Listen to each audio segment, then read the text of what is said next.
بسم اللہ الرحمن الرحیم۔ ایک صاحبہ ہے نسرین بیگم، ان کا سوال ہے السلام علیکم مفتی صاحب، کیا اذان نام رکھ سکتے ہیں بچے کا؟ پلیز بتائیے۔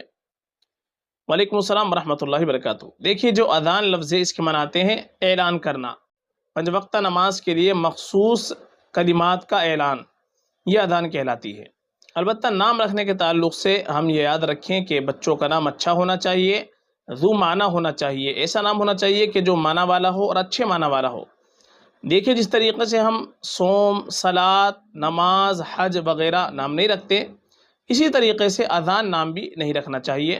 یہ زیادہ بہتر نہیں ہے، لیکن اگر کسی نے رکھ دیا ہے تو کوئی مسئلہ بھی نہیں ہے، تبدیل کرنے کی ضرورت نہیں ہے۔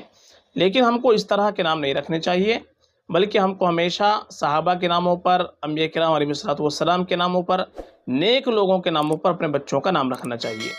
تو یہ نام اگر رکھ دیا ہے تو کوئی مسئلہ نہیں ہے، لیکن اگر رکھنا چاہ رہے ہیں تو زیادہ بہتر نہیں ہے۔ جسے نماز، روزہ، صلاۃ، حج وغیرہ، زکوٰۃ، یہ نام ہم نہیں رکھتے، تو اذان اس طرح کے نام بھی ہم کو نہیں رکھنے چاہیے۔ فقط واللہ اعلم۔